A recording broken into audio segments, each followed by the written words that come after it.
All right, hello everybody, and welcome to a pants guide for Path of Exile. This is a update video on my previous one, talking about our wonderful Archmage Hierophant using projection of Vortex.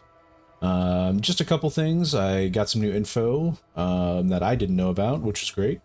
So we'll just go with the big point here is on the helmet. If we notice with the frost bolts.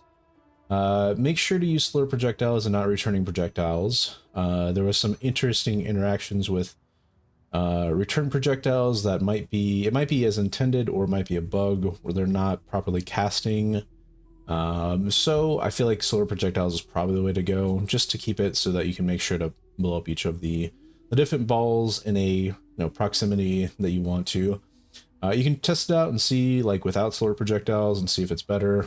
Again, I'm going to do some more of that tomorrow on League Start and just get an idea of how it's all working and hopefully give you more feedback or another update video on, where I'm at, how are things going, what's next. So, but yeah, I did some other changes to the build. So this is our normal endgame one if you were checking it before. I did go ahead and update with conductivity instead of elemental. The other one, the other curse, but elemental weakness. There we go. But yeah, pretty classic stuff. I did not remove Wave of Conviction. I know that you can get exposure on your gloves, so that is an option as well if you want to get rid of that, and slot in something else there. One of the things I was definitely considering was punishment. For when we get to the extreme end games and doing the double curse thing. Again, there's some ways of doing that, but whenever we get there, I'll release some more stuff on that. But yeah, I think that's the main ones. I'm just gonna go through very quick. So that's the main ones for like kind of the end game progression build. I did also add in one here that's the end game automation. So if you do want to have your Arcane Surge, it's actually not Arcane Surge, it is Arcane Cloak. So I'm glad I did this video. And so if you want your Arcane Cloak on automation, then this is a great way. Like this is basically changing your gems out a little bit to get that effect. So the big thing here is you got Frostbolts, same setup, and Vortex of Projections, the same setup. Your cloak is going to be there. I even named it that, man. Wrath is here as well. The big thing is your Wrath and your Frostblink of fast casting are here. So the thing you lose is your Archmage on your Frostblink of Wintering Blast, which is like, it's fine.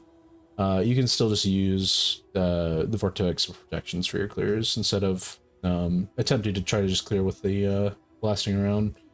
And then your curses, again, kind of the same setup, and your support is in your weapon as well. So your Sigil of Power and your Frost Shield. But yeah, that's pretty much the end game stuff, setups. There's a couple other things that I added for like Vortex Swap. I think is actually all the same. I think I added the conductivity as well in there. Here you may no, that's all good too. The one that I did add in here was for the level 31. Some interesting tech that I kind of forgot about, but remembered while I was leveling was you can do early on cast when damage taken Immortal Call.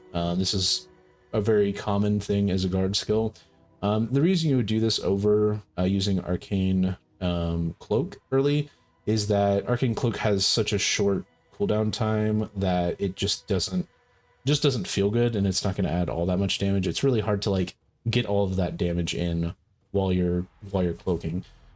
So the pairing that you do with this, though, it's not just this, it's also on your skill tree when you're looking at your Hierophant, is Conviction of Power. So this automatically gives you that 4 endurance charges, and then eats them, and then immediately you get them back. So it pairs really well early on with Immortal Call, because it reads as you consume the endurance charges, and then you will basically get more skill duration and less physical damage taken. So this is something that I went ahead and opted into, and I was like, yeah, let's go ahead and do that. I think it's really strong. One of the things I noticed while leveling and doing a bunch of testing this week was that it's nice to have just some layers of tankiness in the campaign. If you want to, you can just go, just don't care about that at all, and just, you know, blast through, die some more than you would normally. It's soft, like, I feel like most people are going to play this in softcore, so that's fine too. But I just want to, like, give the information that I can to help you get faster and hopefully die less. So but yeah, that was one thing I also changed on the tree is for, I think it's this one, yeah. So same Archmage swap one. I recommend taking the Conviction of Power first. I've tested that one. If you want to, I think it's the strongest one to take first. It's really between this and Arcane Blessing. Arcane Blessing is just, it's 20% more spell damage because you're going to have Arcane Surge. That's it. It's very good. It's the most damn. It's just good. And then Divine Guidance is kind of a mix between the two, where you're getting a bunch of increased damage, but at the time that you take this, you don't actually have all that much. If you look at your skill tree, all of this isn't really, like, there's a couple mana stuff on here, and there's some int stuff which increases mana, but it's not all that much. You have these two nodes over here. This one I think does too. No, that one doesn't. It has intelligence, which is fine. And then you have this cluster. That's really all you have at this point. So it's not going to be as much damage as the just 20% more. So, but yeah, I think that's about it for stuff. Oh, one other thing too that I didn't mention in the first video is I do like using Yugal, and in the endgame one, grabbing here and grabbing Reflect elemental damage taken. This really helps. You do all elemental damage, so you will be able to do any reflected maps, which is great. I personally like not dying to reflected damage. I think it is one of the weird things that we still have to deal with, but it's there. It's just, you know, it's an easy option taking those two nodes. There are, you know, you can do other setups too with your minor pantheons if you want to, and you can also take the the inverted one is on here as well. You can also do exposures 18, and yeah, and then this one's also getting nerfed, so it won't be as good. But like I said, just to, there we go, oops, just to kind of make it so you can just do reflect maps early, I feel like is really good. So anyway, oh yeah, I'm gonna do a quick, I just wanted to show off this is the character I leveled yesterday. So if you can see, I still have my swords. I did test doing the lightning damage to spells on them. I think it's very strong. I would say in Act 2 or Act 3, when you're doing Gravicius, do make sure that you're at least level 24 with Elemental Weakness on. He is very tanky, and he will take a while if you don't grab the earlier fire damage on spells. But I definitely liked having the lightning damage. I felt like it made the campaign even smoother. And it's really easy to basically do your traditional leap slam, fast attacks, momentum, and then I threw in Eternal Blessing and haste over here, just because I happened to get one that was a red-green. But yeah, if you happen to get like a triple blue, that's great too. You can also get, one of the things too is if you're using the cast one damage taken supports, you can do like a double or triple red, and you can also throw in I think, no, I guess that is it. So but yeah, you can do double red here, or red green, or green green red. That's kind of the three colors that you're probably, or blue blue blue blue, or triple blue. That's your three color combos you're looking for. So anyway, but yeah, I'm gonna just do a quick strand because everybody loves strand. It's got reflect physical damage on it. We don't care about that too much because we actually don't do physical. I mean, we technically do with leap slam, so I could kill myself with leap slam. It's very possible. But yeah.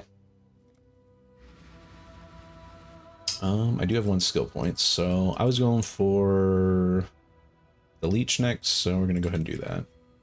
But yeah, we're still on Firestorm, so I just wanted to show this off. Let's see. Okay. Honestly, yeah, the Leaf Slam's not that powerful. So this is kind of going to be like what your early mapping is going to be looking like, because you're still going to be running Firestorm most likely, unless you get extremely lucky with the labs and get a projection of Vortex. You'll also want to grab your Frostblink of wintry goodness is what I'm going to call it. But yeah, you know, it's just doing its thing. Got a couple guys that are a little stronger. Yeah, this is a tier 3 map, so it's a little bit more. This character's also like basically six, maybe 7 hours old, is the way I think about it. If I type in age, it's not going to be properly because I made him yesterday.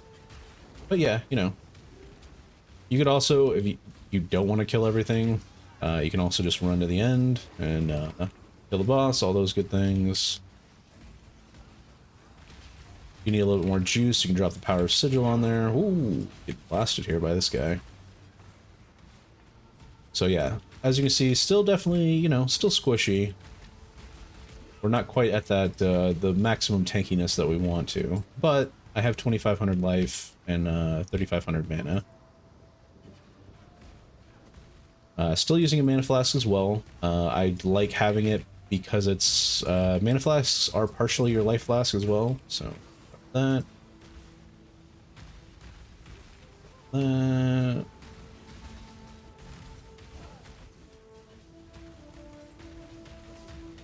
Cool.